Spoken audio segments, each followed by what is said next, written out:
एलओसीवर पाकिस्तानकडून कुरापती सुरूच। नौशेरा सुंदरबनी भागात पाकिस्तानी चौक्यांकडून रात्री गोळीबार। भारतीय लष्कराकडूनही चोख प्रत्युत्तर।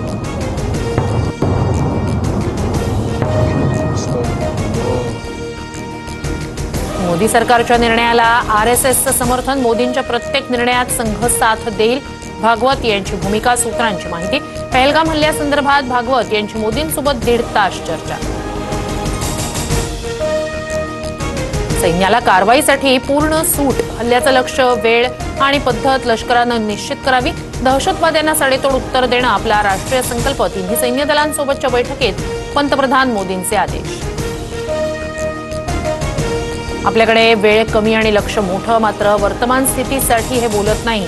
पंतप्रधान नरेंद्र मोदी यांच्या वक्तव्याची चर्चा।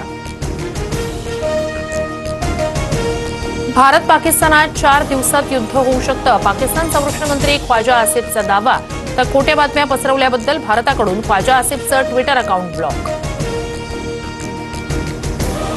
पाकिस्तानच्या माहिती प्रसारण मंत्र्यांची मध्यरात्री पत्रकार परिषद। पुढच्या 24 ते 36 तासात भारत हल्ला करू शकतो।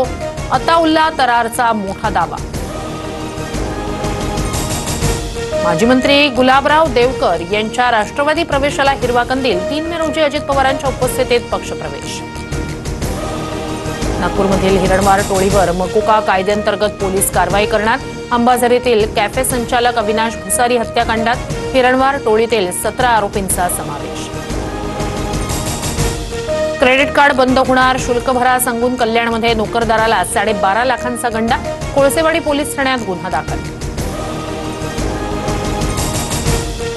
इगतपुरी तालुक्यातील मुख्य धरणाच्या पाणीसाठ्यात घट। धरणात 50% पेक्षा कमी पाणीसाठा, तर अनेक धरणं आणि तळी गाठ गोठण्याच्या मार्गावर।